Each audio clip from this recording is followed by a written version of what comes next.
went to the Greek islands. It was nice. Did you go to that nice taverna? Eavesdroppin.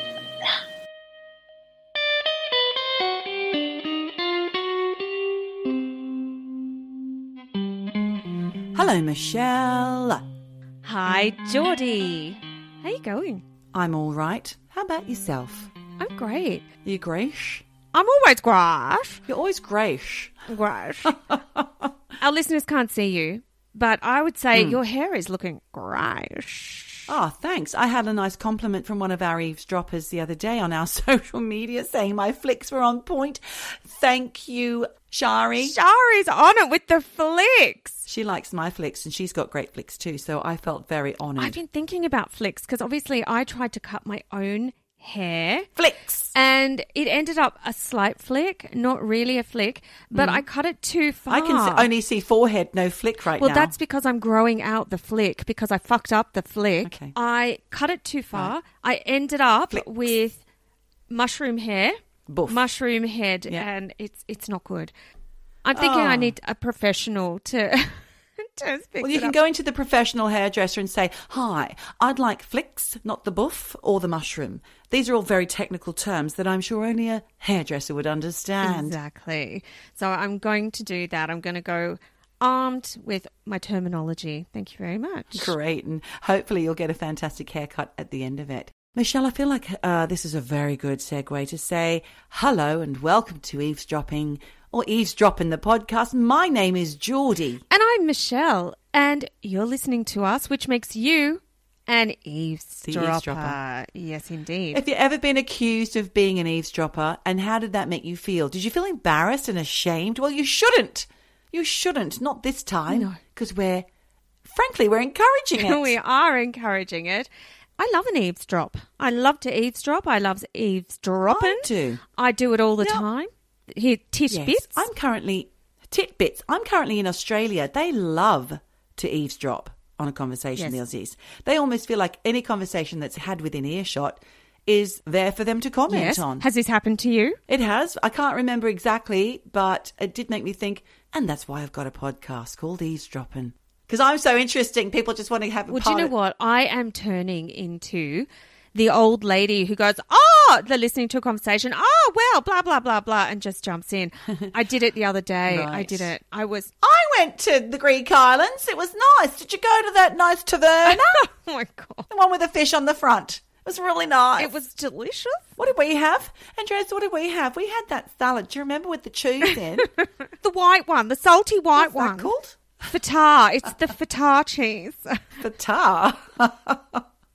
But listen, we're getting off topic. Let's just say thank you once again to our eavesdroppers for being a part of our ride, a part of our show. I know. We love that you come along for a sweet ride with us. And absolutely, we've had some comments on the Patreon. Actually, we've had some new sign-ups, some new comments.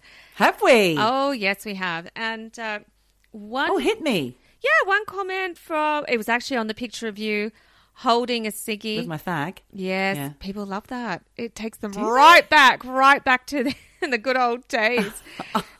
Where you'd go out and come home smelling like an ashtray. Oh. I mean, I don't miss those days, to be honest. I don't. No, I'm glad.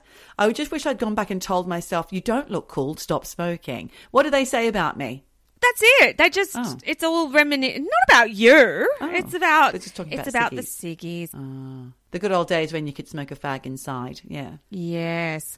And we did actually have a voice note. And actually, I've got it here to show everybody because it was regarding that wonderful episode 14, 2 ago, where you talked about out-of-body experiences and near-death experiences. And one of our most prolific researchers and listeners, Sathka, Yes. the White Witch. Our gorgeous White Witch, yes. She got in touch because she had a near-death experience, Michelle. Let's have a listen. Here we go. Hello, lovelies. Just thought I would write, what am I saying? I'm not writing, I'm talking. Talk to you after your fabulous podcast today on NDEs and OBEs. I just want to tell you about mine. I don't know if you know this, but I have a pacemaker that was put in 2017 as I had complete heart block.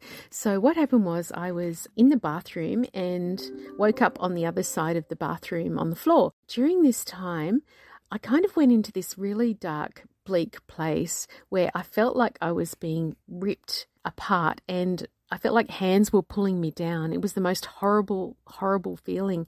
And I was desperately trying to get to the top to get air. It was almost like I was drowning. It was a weird feeling. When I woke up, I was on the floor and I just was terrified and I just felt really, really sad and horrified. And it was a horrible thing. And I think what had happened was my heart went into complete heart block. So it pretty much wasn't beating on its own. And then it came back. So I think I must have blacked out and then come back, but it was just the most horrific experience. So after that, I got a pacemaker put in. And I'm okay now. But just when I was passing out, I had a few weeks of constantly passing out from having heart block and not knowing I had it. I just had the most horrific experiences of feeling like these evil things were pulling me down and trying to trap me and not letting me back. And then I'd kind of come to the surface and just feel so violated and frightened. It was, really weird. Hopefully when I die, that won't happen again. I just wanted to let you know that it was a really good episode because it just kind of gave me some reassurance. So thank you. I appreciate it so much. And I hope you guys are well and I'll talk to you soon. Bye, my darlings. What do you make of that, Michelle? Well, first of all, holy fucking shit that A, her heart stopped, B, she now has a pacemaker. Thank goodness, because it's wonderful technology. Yeah, thanks for sharing that. And the fact that she didn't have that, come to the white light. She had this really, it was all dark quite dark experience. So poor girl. But I do like that she said at the end that, we've given her some reassurance. So that was very kind. That's good. Very nice. Thank you so much, Safka. And we are very, very happy to hear that you are doing well and all's fine with this pacemaker. We're thrilled with that. Keep on keeping on and keep on writing in and voice noting us. That's not just to you, Safka. It's for everyone. You're all allowed. Go for it. You are all allowed. We absolutely love it. Now, I will say, actually, harking back to that episode where we did talk about, that was the near-death experience. I'm talking about last week's episode where we talked about missing persons. The very top of the episode, Geordie. What did I do? No, it was me. And I feel absolutely awful about this because I feel like I might have negatively manifested after last week's podcast because I flippantly said, no new deaths on the mountain, blah, blah, blah. And then there was. Fucking grim turn of events. I had people from all over the world texting me saying, oh my God, just heard on the news about the avalanche in Zermatt. Are you okay? Oh, God. I was actually out skiing just above that avalanche. They were off-piste, were the people who died in the avalanche. They weren't meant to be there. It was an illegal part of the piste. And Andreas had skied down and he'd come back up and said, there are all these tracks. People are skiing there. Do they not realise this is high avalanche danger? An alert had gone out. Avalanche level 4, the highest is level 5. Then there was a massive avalanche. Like I said, I was actually skiing the bit above and it was just awful. 3 people were killed, 1 was injured, 1 is still missing. They've still got all the avalanche dogs up there trying to find this person. The whole town is in shock. The whole world is I think, understanding that the mountains are really powerful. And I feel really bad because I was just so flippant, death's on the mountain. Yeah. And then it fucking happened. You weren't to know, Mish. I know, but I'm so sorry, universe. I actually feel traumatised by what happened and I can't stop thinking about it. So now I just need to have good vibes, no more deaths on the mountain ever, please. Universe, thank you very much. My God, that's shocking. It's shocking that can happen on your doorstep. It's awful because obviously a lot of people in town know one of the people who died. Yeah. Just be careful on the slopes, people.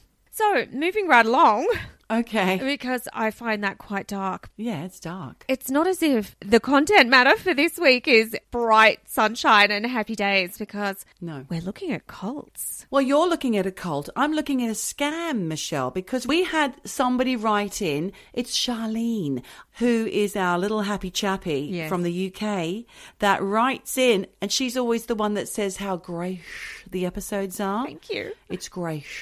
She asked if we'd ever heard of this particular scam that I'm going to talk about later. But when I brought scams up, my mum, who obviously I'm staying with at the moment, said she almost fell for that "my phone is broken, mum. Call me back on this different number and send me money" scam. Oh my God, the hi mum scam. She did. She fell for the hi mum scam. And what happened was, I was thinking, well, which child did you think it was? You know, I'm in London. It couldn't be me.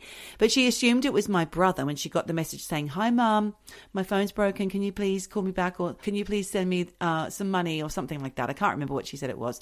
But it's the same old usual one. Yep. And she assumed it was my brother. She wrote back saying, "Well, how did you break your phone?"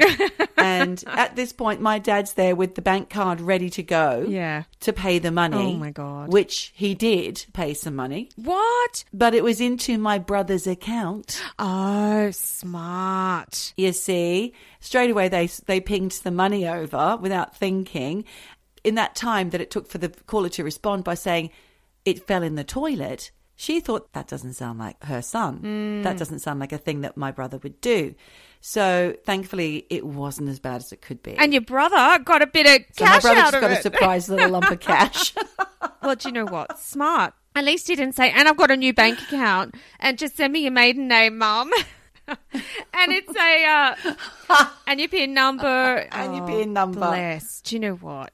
I think it's easy. I think it's easy to fall for these scams, but I don't have a scam today. Well, do you know what? It is kind of a scam. What have you got? This week, I'm going to mini dive into a cult that I didn't know anything about until I listened to a podcast series called A Very British Cult A very British cult. on the BBC by a journalist called Katrin Nye. I think she's done things before. She's a young journalist doing, quite a few investigative pieces. Okay. This one is about a group called Lighthouse. All right. So, Lighthouse, I mean, great name, actually. Except don't call the band Lighthouse Family. That just makes me cringe. I hate that band. Yeah. Like M people. Ugh. M people. What do you think the M stands for? Motherfuckers. Motherfucker. Almighty voice. Oh, my God. M people. Haven't people said that you sound like M people? No. If they have, then I hate you.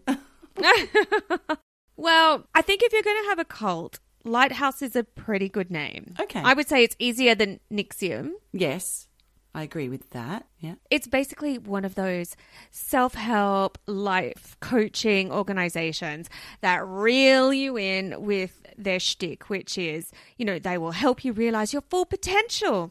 You can achieve your dreams. And they do this by getting you to buy courses from them. Yes. One-on-one coaching, mentoring, which they say if you, pay this money and do all this, you'll be successful in your personal life and in business. Okay. So a little bit like Nixium, yes, actually. it does sound like that, doesn't it?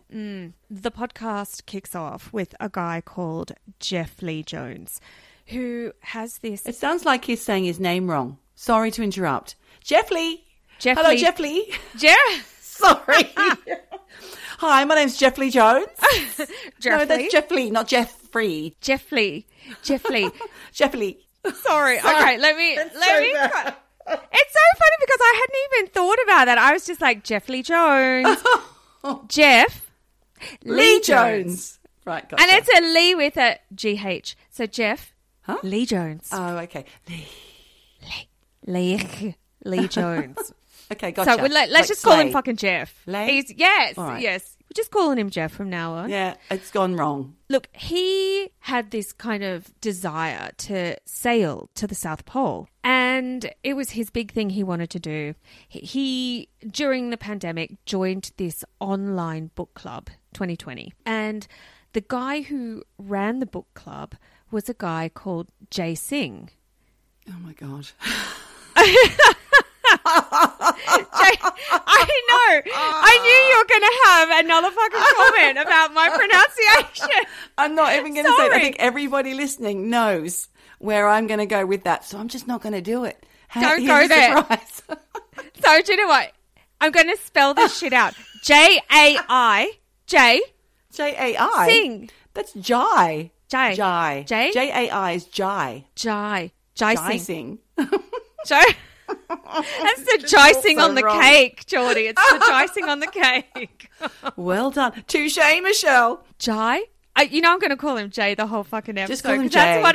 That's what I've been thinking when I've been writing this down. Okay. Jay, sing, S-I-N-G-H. Another J. Another G. Okay. G there. Yeah?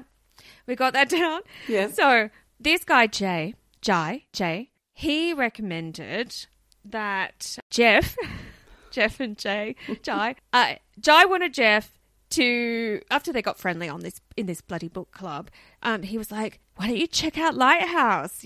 Could be something for you. Yeah. Because if you want to sail around the world and go to the South Pole and this life coaching could really get you more focused on your dream and give you the discipline you need. So, yeah, Jeff signed up to Lighthouse because he wanted to be inspired by someone who was already successful. And Jay, who was a former property developer in his late 30s, had made a real impression on Jeff. After their chats, they seemed to have the same ideas about success and discipline. And Jeff thought Jay seemed like a super smart businessman.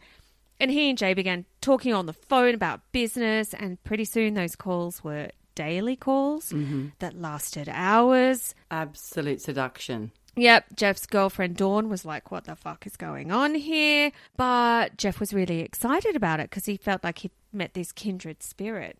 Little did he know, and this came out way after, Jay actually was not this super successful guy. He was basically in Lighthouse living on a dirty mattress in a shared house, just awful shit. And he's in his late 30s doing this. But like I said, bit by bit, these conversations got longer and longer, and they started not just talking about business stuff and success and all of that. It got personal. And Jeff started talking about his past, his personal life, his relationship with Dawn, his parents, his family. And he, at the time, felt like it was really great to be able to talk to someone about this kind of personal stuff because I think he was a bit of a buttoned-up guy. And talking about all of this just seemed to kind of focus him on what he wanted to do in life. And Jeff said it was brilliant at first.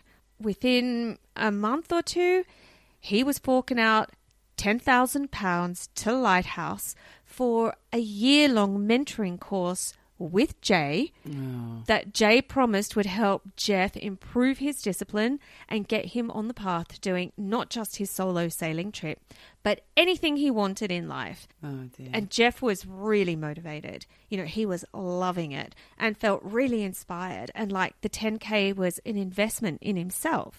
Like all good pyramid schemes, a few months later, after Jeff had shelled out the 10 grand for this year of mentoring, Jay then offered him the chance to get in on a new opportunity to succeed at Lighthouse. And not everyone was offered this chance, Geordie. Jeff was special. Right. And it was only going to cost him £25,000. Oh, my God. Who has that money, though? Well, that's the thing. Jeff did. But Jeff shouldn't delay in making that decision to spend the money because the price was soon going to go up. So you had to do it now. Buy into Lighthouse now. Yeah. And even though it seemed like a lot of money, Jay said to Jeff, it was peanuts compared to what Jeff was going to make back with all the new business opportunities that were sure to follow after he spent this money. Basically, Jay told Jeff it was the best opportunity for him to succeed. So he handed over the cash and became a Lighthouse Associate Elect, which gave him exclusive access to the best minds at Lighthouse. And having this access to Lighthouse's network of kind of fancy entrepreneurs was really exciting for Jeff. And he had the opportunity to sit in on their daily meetings and calls. He received more training, so he could even become a mentor. And best of all, he would get guidance from the top dog at Lighthouse, who was a guy called Paul Waugh. South African guy. Super successful multimillionaire who had Bill Gates and Warren Buffett on speed dial, apparently. Did he? It just seemed really impressive to Jeff, and he threw himself into it. I think partly, I imagine, because he was excited to soak up the knowledge from all these really successful people that he wanted to kind of model himself on, but also he'd spent 35 fucking thousand at this point. So I think he probably felt like he needed to get something out of this. Yeah, sure. And all of this was happening through COVID. So, he did have the time to put into this.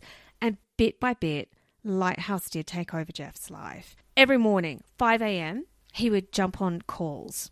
And he was, on there talking it up.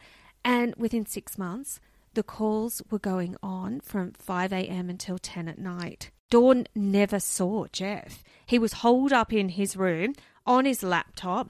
And not just on calls. He was transcribing everything that Paul Waugh, the top dog, was saying. Everything was recorded, audio, everything was transcribed. Oh, this is like Nixian. Very Nixian. Yes. Exactly. And it was relentless. And Jeff had no time off. He wasn't allowed. When the journalist, Katrin Nye, was looking into some of these transcripts, Paul Waugh's ideas were kind of weird because there wasn't much about business success and getting ahead.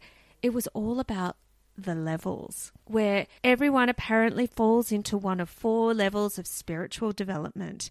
Level 1 is this kind of chaotic, childlike state, whereas level 4 was like you are fully conscious and present, you're free from fear, and if you want to be successful, Paul said you had to get out of level 1 and get to level 4. And that was the only thing that mattered. None of your ambitions, nothing else mattered. All of that could not be achieved if you were on level 1. You had to get to level 4. Of course, Lighthouse was the only one that could help you get there. But Jeff was told he was a level 1 and he needed weeks and weeks of work, personal work, to get to level 4 before he'd be in this position to achieve his goals. But getting to level 4 is not easy. And weeks became months and months and months. And then it became a year and more. And there wasn't any progression on Jeff's personal goals or even getting past level 1. Right. It was all about, it was brainwashing, all of this stuff. Yes. He was on these calls, not just with Paul and Jay. It was like 30 other people all on these huge group calls for hours and hours and hours. They weren't allowed to leave. And when Jeff was expressing to Jay any kind of personal frustration about, I want to get to level 4, Jay would be like, come on, mate, you're frustrated because you're being emotionally lazy. Step up. Turns out there was only one person at Lighthouse who was on level 4. And that's Paul Waugh, the boss, the big top dog. Everyone else, including Jay and Jeff, they were all stuck at level 1. Yeah. Surprise, surprise. I know. And not to diss anyone at Lighthouse because... We're not dissing them. No, but the thing I'm about to say is not a diss because I understand that they were all being like classically brainwashed with these cult techniques like isolation, removing them from friends and family, indoctrination. But I have to say, if you're handing over cash for self-improvement and you're told that all the things you want to achieve need to be put on hold until you become a level 4, that's a big fucking red flag. Yes. But they were balls deep in this cult, Geordie. They were not able to see this flag. And they were also told that the main reason they were all stuck at level 1 was because of the negative influences around them. And that basically the biggest obstacle and hurdle to getting to level 4 is friends and family. They're the ones holding you back. You had to ditch them. Ditch your family, ditch your friends, ditch your wife, your girlfriend, whoever, and put everything into Lighthouse. Your time, your money. Total isolation. Paul Waugh was saying that families are narcissistic and controlling and they're dangerous and you have to, abandon ship if you want to move up the levels. This podcast actually looked at a woman called Erin, not her real name, who also became a Lighthouse associate elect. So she'd obviously given a lot of money as well. She was there at the same time as Jeff. And she joined after a messy divorce where she thought Lighthouse was going to put her on a good personal and business path. But all the savvy business chat that reeled her in about success and leadership, it all fell away and it ended up getting really personal. The Lighthouse leaders were getting her to reveal stuff about difficult things that had happened to her in her past, including being sexually abused at the age of 13 by a family friend. Lighthouse were really egging her on to take her parents to court and make them pay for not taking better care of her when she was a kid. They wanted her to sue her parents so she could basically invest that money back into Lighthouse and get her up the levels. Yeah, it's fucking evil. Erin and Jeff are not the only ones with fucked up stories about Lighthouse, because the BBC spoke to more than 20 people who'd all managed to get out of Lighthouse, who all had similar shit happen to them. They thought they were joining a mentoring group for career change, and they all loved it at the beginning, but then they were pressured to invest more and more. They were having the leaders dig into personal shit from their backgrounds, and they were all told they had to let go of their toxic families and go deep into Lighthouse. And there's even this one guy called Anthony Church who had struggled with anxiety and depression. He'd had a breakdown. He tried to take his own life. And then Jay got him involved in Lighthouse, convinced him he had to pay $5,000 for coaching. So he did. He handed over the $5,000. And during the coaching, Jay convinced Anthony that part of what was holding him back was his medication that he was on for depression, anxiety, all of this stuff. So Jay then gave him coaching on what to tell his doctors to convince the doctors that his mental health was fine, he was massively improved, and that he didn't need medication. Oh, God. So he went to his doctor, said all the shit that Jay told him to say, and the doctor agreed to reduce the medication. But it did not go well for Anthony because he started losing his shit and getting withdrawal symptoms. And Jay was like, look, this is all part of the process. You're not going to get better until you get worse. And it wasn't good. Anthony started to get really depressed again, a lot of suicidal thoughts. It's just fucked up. The thing with Lighthouse and loads of life coaches, and including Jay, is that in the UK, I'm not sure about Australia, but definitely in the UK. It's not regulated. Yeah, exactly. I know that. It's unregulated. No qualifications needed. Anyone can be a life coach with no training. That is changing because obviously as a trainee counsellor, I know that there's something called ScopeEd, which is actually going to include that now. Life coaching is going to be included in that, which means people looking for life coaches and counsellors need to be aware that they have to be registered with an approved governing body, of which there are about 3 or 4 that are okay. Outside of that, you're advised not to go there. But that doesn't stop them from advertising themselves, and it doesn't stop them from getting clients. And those who already have the clients continue on. But it just means that as a potential client of a life coach or a counsellor, you need to do your research by making sure that they are a member of an approved governing body. Well, the thing is, there is no approved governing body at the moment, and certainly not in 2020. No, not then, but there is now. Yeah. And there are thousands of people claiming to be life coaches in the UK with no qualifications. Jay is one of them.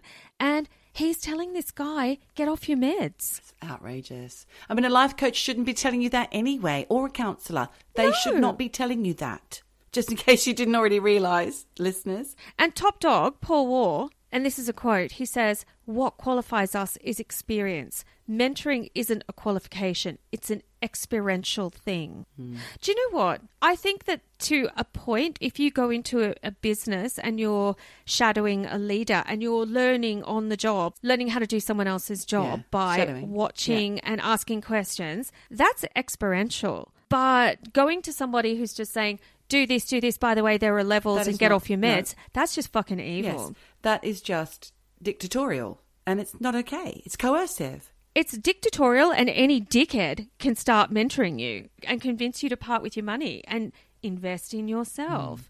When people were handing over their money, Geordie, they were all told different things about what was happening to their money. So some of them thought their investment, it was always called an investment, was for mentoring that would kind of, change their lives and give an opportunity to make more money. Some were told that their money was going to go to charity work in Africa, but pretty much everyone at Lighthouse was pressured to get money any way possible. Some people were told, go and borrow money from the bank. Other people were told, go get a credit card so you can pay for the courses. That's terrible. Oh, my God. Yeah, but it gets worse, Geordie, because poor old Jeff, well, he stopped working to focus on Lighthouse full time and to pay for the courses and mentoring. He sold his house, Geordie. Oh, no. Yep. He basically invested / threw away more than £130,000. God. And of course, no business opportunities ever came from Lighthouse. It was all money in, nothing coming back. And it took 2 years and all of that cash. Actually, on the documentary, his poor girlfriend, Dawn, she's like, I knew he was going to sell his house. He was so deep into it and there was nothing I could say. Nothing I could say because everything would get twisted around. It did take 2 years for Jeff to finally think, what the fuck is going on here? And to finally have some doubts about Lighthouse. When he hinted to Lighthouse that he was thinking of quitting, they fucking turned on him. Yeah. And they'd done it before to other people because when Anthony, who was told to get off the meds, started to question Lighthouse, Jay told him that he was being paranoid. It was all part of the medication withdrawal and it was all in his mind. He left anyway. He then realised he'd been in a cult. Yeah. And he started sending other people in Lighthouse information about cults. And then Jay was like, I'm going to threaten you with police and legal action. So it got really nasty. Another woman called Jo, who was in Lighthouse, realised the whole thing was a sham and a cult. And when she backed out, she wrote about it online, trying to warn people. And in retaliation, Lighthouse contacted the school where she worked, made up shit about her and told them she was a danger to children. She was suspended and basically had her career, her teaching career, go down the toilet for a while. And then when Erin queried Lighthouse about where her money had gone, Paul Waugh basically said to her, we've got recordings of you talking about your sexual abuse and we'll go public with it. When Erin did finally leave Lighthouse, Paul Waugh went on YouTube, named her, talked about her sexual abuse, and it was out there for everyone. Oh my God, that man is horrific. Yep. Eventually, they edited out her name because they had been warned that you're not allowed to identify a victim of sexual abuse without their consent. It's criminal offence, apparently. So the story is out there. Her name got edited out. God. For Jeff, the straw that broke the camel's back came when he had to beg Lighthouse for time off to go visit his dad in America. And he had to give them 28 grand, basically. And they said, okay, you can take 2 weeks off to go to America. The trip came at a good time because they were trying to get him to leave Dawn and go and live in a communal house with other Lighthouse members. He went off to America, and this is a quote from him. He says, when I came back, I knew I'd have to go back on the daily calls with Lighthouse and that I would have to commit to them for good. I knew I'd never get that time off again, and it would be 7 days a week forever. But I also knew I wasn't happy there. My hair was falling out. I was stressed. I was on the computer and phone all day, which I hated. I was stuck speaking to people that I didn't respect. It stressed me out so much because I had invested so much, and intuitively I knew I wouldn't see that money again.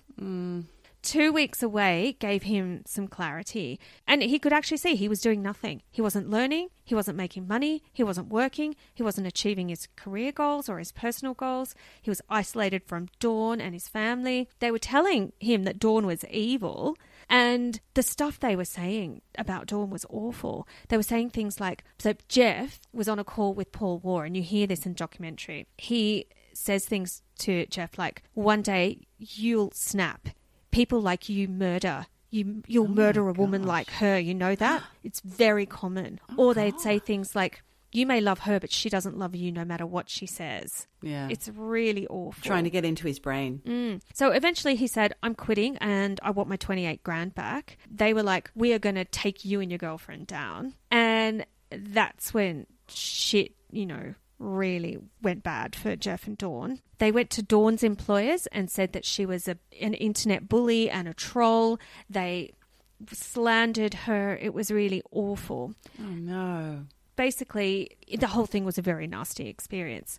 So when finally the BBC were looking into the whole of Lighthouse, it turns out the whole time the BBC were doing this investigation, there was a secret investigation ordered by the UK Secretary of State for Business. They were carrying out their own investigation at the same time. And in February 2023, the UK government made an application to close down Lighthouse because they'd been investigating the cult since June 2022. They decided that Lighthouse was working against the public interest. They were not keeping proper records, they were not paying tax, and they couldn't even identify what Lighthouse did as a company. They closed it down, and the whole thing went into receivership. But despite the fact that they were shut down, Paul Waugh started a new organisation called Lighthouse International Group Holdings. No, sorry. Why couldn't he have been arrested? He didn't get arrested. He just got shut down. Oh, God. No, and so anyway, sorry, he started a new one called Lighthouse Global. They're rebranding and they're using God as their new hook. So they're focusing on Christianity rather than self-help. They are promising to use their 18 years of wisdom and personal development and connect Christ with self-help, and they're still going. Just a new name. They sound appalling. Oh, well, thank you for telling me. So now I know to avoid Lighthouse Global. Yes. That's awful, Michelle. So please be careful. It's not a self-help. It's not mentoring. It's a cult. Warning, warning, warning.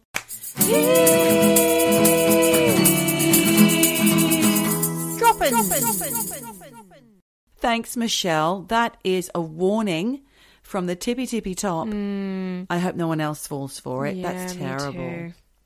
Speaking of people falling for things, I've got something which isn't really a cult that was sent to me by aforementioned chappie, Charlene, who is our fan of our show. She loves the Grace episodes. And she asked if we had ever heard of the McDonald's strip search scam. No. Has you? I hadn't. It didn't exist when I was in my... When you were flipping burgers? When I was flipping burgers and in my polyester maroon and white outfit, which turned to lime green at some point. Oh, what, while you were employed? Who had to pay for the uniform? Hopefully not you. No, they gave them to you All and then included? you handed them in. Yes, all included, because they wanted to make sure, you know, those 14-year-old people were actually wearing clean uniforms, because if you expect a 14, 15-year-old to wash a McDonald's uniform, it's not going to happen. That's terrible. Oh, God. But listen, this strip scam is weird, and I'm going to do my absolute best to try and explain it. And it is basically what it says on the tin. There was a series of incidents, mostly in rural areas of the United States, over a period of about 10 years, that started in 1994, where a man calling a restaurant or grocery store, doesn't have to be McDonald's, would claim to be a police officer before using his powers of persuasion, much like your Paul Waugh, to convince managers of the store to conduct strip searches of their employees and sometimes even customers. Hang on. Someone's on the phone. Do you get it? So, yeah. A fake Where the police yeah. were concerned about something, I guess. We have reason to believe that there is a customer or one of your employees in your staff today on duty or whatever, and somehow they get to describe someone loosely, and of course they'll go, oh, you mean Charlene. Obviously Charlene, it wasn't Not you. But then they will say, oh, it must be this person. They'll go, yep, that's it, that's them. They've been stealing money, they've been doing XYZ, whatever. And then this person on the phone manages to groom or manipulate the person on the other end of the phone, usually a young manager of some kind, to get the suspect, in inverted commas, so just the poor unsuspecting member of staff or customer, to perform bizarre and humiliating acts on behalf of the police. It's hard to get your head around, Michelle, but more than 70 phone calls were actually made across 30 states. And usually these calls were made to fast food restaurants in small towns. And the reason for this will become clear as I explain. I keep thinking, what's in it for the caller? Nothing. It's a gag. Like, what? Do they just get their rocks off on this? Like, I don't get it at all. Listen on. Well, and maybe more will be revealed. I actually got a rundown of several of the incidents thanks to Wikipedia.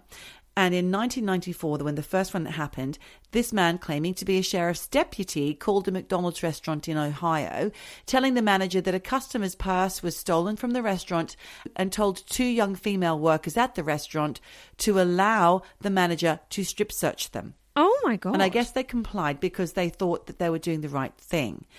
Then in 1995, a man claiming to be a deputy sheriff called a Pizza Hut in Mississippi and again accused an employee of stealing money from a restaurant customer. The manager of the restaurant was summoned to the restaurant. He wasn't on duty that day, or they weren't on duty that day, in order to strip search the employee. Everyone is taking the demands very seriously.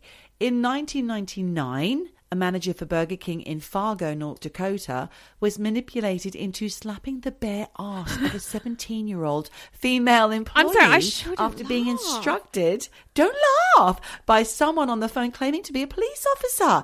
And if that sounds bizarre, Michelle, wait till you hear what I've got to tell you.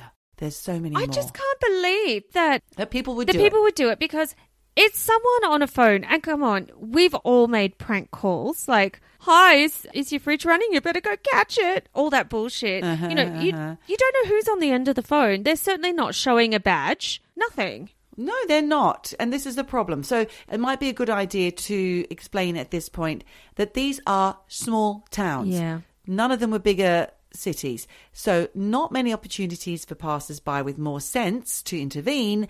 And the majority of staff in these establishments, as you yourself will know, Michelle, being an ex-employee of McDonald's at 12, that they're young. Yeah. They're all very, very young. And I even lied. I lied about my age to get a job at McDonald's. I said I was 3 months older than I was so I could start working. I was 13, for fuck's sake, and I looked 9. It was ridiculous. Wow. Well, listen, there's more. In 1999, in Blackfoot, Idaho, a 16-year-old female server working at a local pizza joint was taken to the manager's office after a phone call was made by someone claiming to be Officer Davis of the Blackfoot Police and accused an employee of stealing a woman's wallet with a $50 bill in it. And the caller convinced the manager to strip search this employee, the young 16-year-old girl, to provide a detailed description on the phone, Michelle, of her naked body, including her breasts and genitals. And this only ended when a male colleague of the victim came into the room and intervened. He confronted the officer on the phone and the caller hung up. Oh, my God. This is disgusting. It's so awful. It sounds simplistic the way I'm telling it, but obviously it was over a long period of time each time. And the way that the person on the other end of the phone would convince them to do these things was by gaining their trust and coming up with some outlandish story. Yep. And, you know, proof. We need proof of, you know, the fact that she hasn't stuck $50 up her fanny or whatever. I don't know. Oh, my God. And also, I guess they're using psychological techniques and just making them feel like there is really something at stake, something on the line here. But well, exactly. Like, for example, in 2000, a female McDonald's manager in Kentucky was convinced by the fraudulent caller claiming to be police that they were tracking down a suspected sex offender and he was in her restaurant. No. And they got her, this caller, got her to undress in front of a customer to act as a honey trap because this customer was supposed to be the sex offender. No. So she was convinced that she had to lure him by undressing and then the police were going to come and arrest this guy. She thought she was doing the right thing. This is horrible. It's disgusting. Yeah. In 2001. The manager of a Hooters restaurant. Okay. Which, I mean, aren't they already boobies out anyway? Yeah. Hooters? Isn't that what it's about? Topless waitresses. Hooters. I thought so. Anyway, this manager of a Hooters restaurant in a small town in West Virginia told 2 female employees that a police officer had called the restaurant and reported a stolen change wallet. So obviously, you know, from a customer or a change wallet probably that they're using to take orders. Okay. So it's, you know, company fraud. The caller had the manager insist that the women strip and threatened them with arrest if they didn't comply. Oh, my God. 2001. A supervisor for an Indianapolis area Burger King strip searched a part-time 15-year-old employee, female, in front of a male co-worker after a call was made to the business by a policeman claiming an employee stole a wallet. The caller asked for a description of the employee's hair and tan lines. The search was also conducted, allegedly, in a room where other team members could observe. This is so damaging to that poor victim. Of course. The trauma of this incident, the shame, the embarrassment, the lifelong, issues that they will have to deal with, their mental health, is appalling. And especially as initially they've been accused of theft. That as well. And then they've been thrown into this awful situation. This is fucked. There's more. No. 2002, an 18-year-old female McDonald's employee in Iowa on her first day on the job was forced to strip naked and jog on the spot and then hold different degrading poses when the caller struck at that particular McDonald's. Jesus. At what point do you just go, fuck off, mate? You're not even here. You're on the phone. I don't give a fuck. At which point... Well, maybe there were loads of incidences that weren't reported because they just went, oh, fuck off, you know. But on the whole, this is a litany of incidents that did occur, and it's not out in the open. People aren't calling other McDonald's and saying, watch out, there's a creep getting you to do things in the name of the police. Always ask for them to come to the store if there's an issue. Yeah. But they didn't. Yeah. And in 2002, a manager for a Taco Bell restaurant in a small town in Georgia received a call from a detective, in inverted commas, claiming that a wallet had been stolen from the lobby. The manager was given a description of the employee. It was supposedly a 19-year-old woman, and the manager was groomed into taking her into the manager's office, where he stripped her of her uniform, read the clothing tags to the caller, and put the clothes in a safe so she couldn't get to them. The caller also managed to convince the manager to force the employee to exercise before rubbing and inspecting her body, including intimate areas. No. Oh, my God. Imagine how you feel once you realise you'd been duped and completely led up the garden path. I mean, there must have been in some sort of fugue. But not just that, the victim. I'm talking about the manager who is perpetrating this actual hands-on search. Yeah. The manager was also told that this was to see if any sweat had revealed signs of green residue on her body, which would prove she'd been in contact with the supposedly stolen money. So there's always some stupid excuse or stupid explanation. Sounds fucking ridiculous. 2003, Iowa.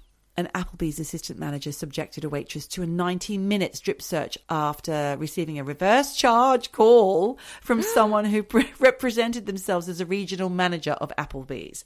Then in 2003, a call was made to a Taco Bell manager in Juneau, Alaska, claiming to be working for the Taco Bell, investigating drug abuse at the restaurant. And the manager was manipulated into picking out, this is appalling, a 14-year-old female customer who he was told was the suspect, and to strip search her as well as have her perform several lewd acts at the caller's request. No. This is absolutely fucking appalling. In 2003, this caller was becoming increasingly bold, obviously. Then there was a Hardee's manager in South Dakota who was convinced by the caller to be police to strip search a female employee and hold her against her will in the office for 3 hours because she'd apparently stolen money from a customer. The manager searched her and found nothing, so the caller then instructed the manager to check the employee for drugs and had the manager touch intimate areas of the victim's body, as well as making her sit on his lap and kneel in front of him while he looked in her hair, ears and mouth. Geordie, I don't think I can hear more of these. It's awful, isn't it? Well, I'm going to cut short because it goes on and on. Oh, I mean, there God. were grocery stores, there were restaurants, there was Blockbuster video stores, and the staff kept complying. And then in February 2004, 4 places were hit in one night. But the real doozy, and the one that Charlene highlighted in her email to us, was the Mount Washington incident in Kentucky. A male caller who identified himself as a police officer contacted the manager of the McDonald's, Donna Summer, not that Donna Summer, obviously, but the manager of this Kentucky one, McDonald's. Donna was convinced that she was to detain an 18-year-old female employee called Louise Ogborn, who was suspected of theft. The caller instructed Donna to make the poor girl strip down layer by layer and make sure she wasn't hiding the money on her person. And once she was naked, she was handed an apron to cover herself. Then another employee was then tasked with bagging up Louise's clothes and moving them to the manager's car, Donna Summers' car, which meant she was stuck in the room completely naked. The caller then manipulated Donna into performing a cavity search on Louise with the help of one of the male cooks, but the male cook left after an hour. Donna was coming in and out of the office all this time, and every time she asked the caller, why is this taking so long, he had some sort of convincing reply. He'd say things like, we're on our way, we just don't have enough people working with us today, just bear with us, which to Donna sounded legitimate. However, she needed to get back to work, and the officer said, do you have a man in your life who you trust, someone like a boyfriend or a husband who you could get in to maybe watch over the suspect while we get there? Oh, my God. I can't even imagine where this is going now. Donna called in her fiancé, Walter Nix Jr., to assist further, and this is where it gets dark, so trigger warning. When Donna left the room, Walter Nix Jr. was instructed by the caller to smell Louise's breath and ask her to kiss him. Then she was instructed to show her genitals to Walter to prove she had not hidden the $50 bill there. And Louise was later reported as saying, I didn't know what was behind the door. I didn't know if anyone was waiting for me, and I didn't want to run out naked. I was really scared. The caller was telling me to say, yes, sir, no, sir. And if I didn't do it, I'd get punished. I was petrified. Well, she was already being punished, you know? She was. Of course she was. Horrible. This abuse went on for 3.5 hours, and Louise was scared for her life. CCTV footage of the ordeal saw a visibly distraught Louise bursting into tears and wiping her eyes several times throughout the call, which is absolutely heartbreaking. And during the time they spent in the room, it was revealed that Louise was also coerced into giving oral sex to Walter Nix Jr. in order to avoid punishment. Once Nix Jr. left the room after the 3 hours of all this debauchery, he called a friend and told them, I've done something terribly bad. He knew. Yeah. He knew.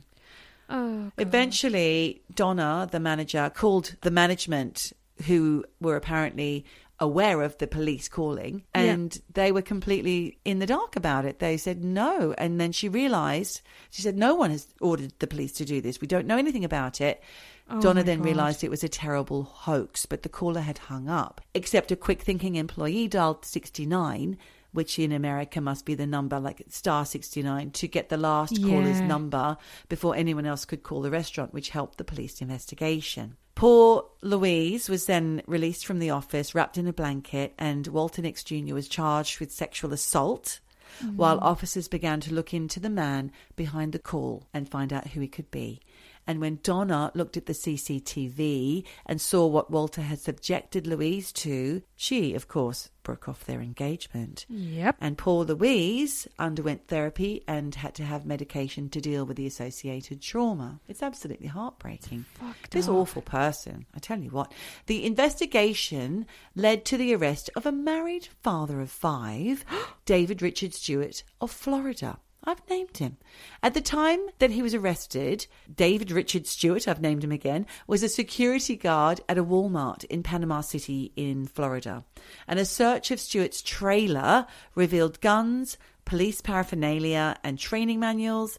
And police said they discovered that Stewart had attended a local police academy and volunteered as a deputy with a small police department in Western Florida. In June 2004, Stewart was extradited to Kentucky and charged with solicitation of sodomy. So at some point that had happened, and impersonating a police officer. And facing a possible 15 years in prison, he pleaded not guilty to all charges and was acquitted of all of them. What? In the Mount Washington case, despite evidence of phone cards that were linked to some of the calls being found in his home and co-workers identifying him on CCTV purchasing the cards that were linked to the calls. Oh my God, he got away with it. And all of these poor people, the victims in his wake, are traumatised. This is fucked. It always goes to show, even if you're guilty of something, get a good lawyer, you might get off. That's not really great advice for everyone though, Michelle. We don't want that to happen, really, do we? No, but anything can happen in a trial. So police reported that the scam calls ended after Stewart's arrest. So I would say it's a fairly good guess that it was him.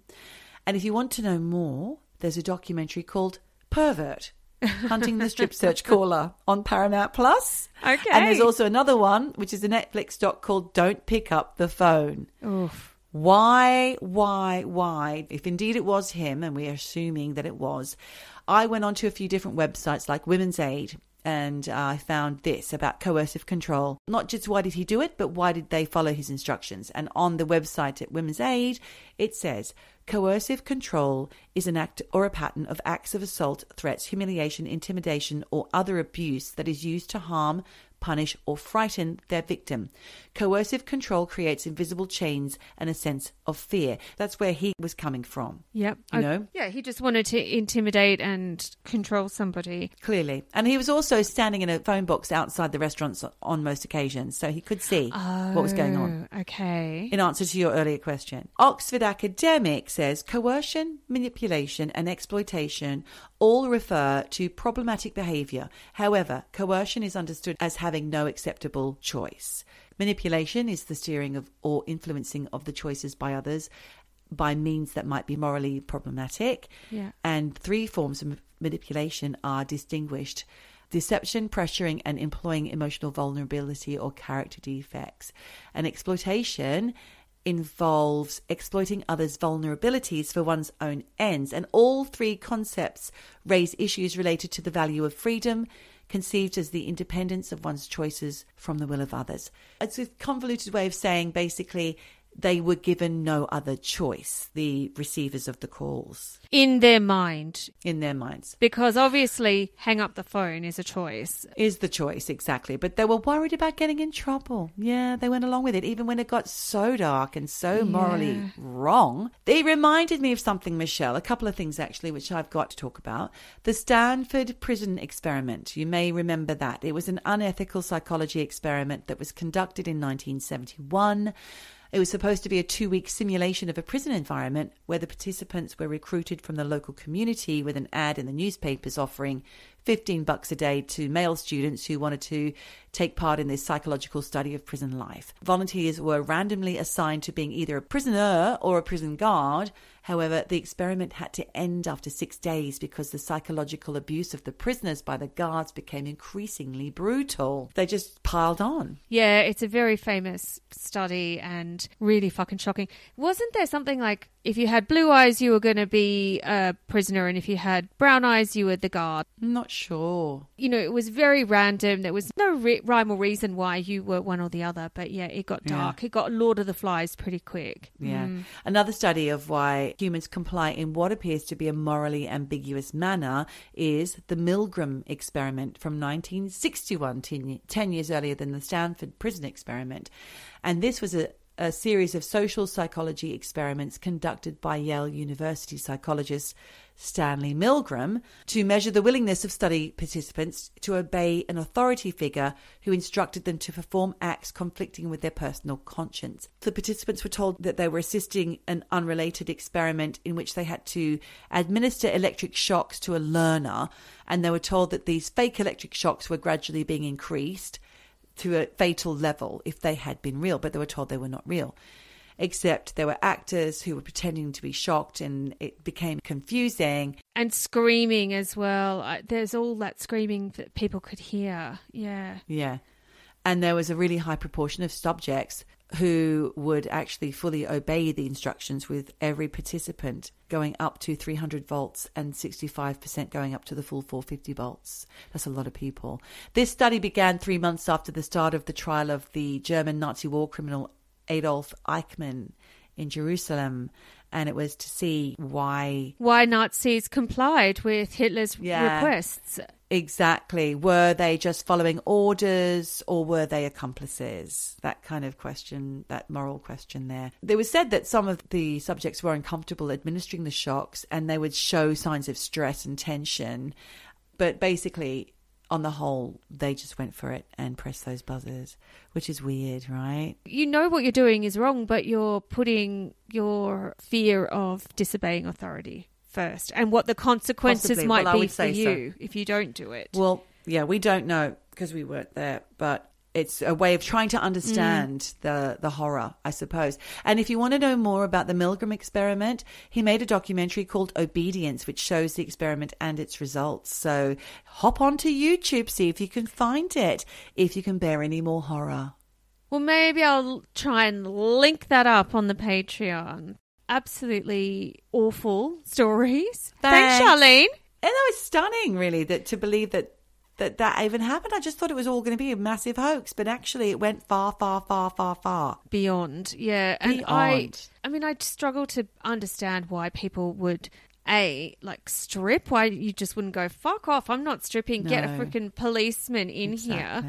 There are people who are conflict avoidant, they are scared of authority. They're good girls, good boys, they do what they're told, and yeah, it ends up like that. That is fucking horrific.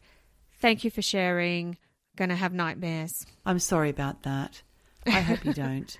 On that bright and breezy note, a nightmarish note, I want to thank you all for listening. And as usual, we're going to say our last final 3 things. Wherever you are. Wherever you... What do whatever I say? You do. Whatever you do. Wherever you are, whatever you do. Just keep eavesdropping. Eavesdropping. Eavesdropping. Eavesdropping. Eavesdropping.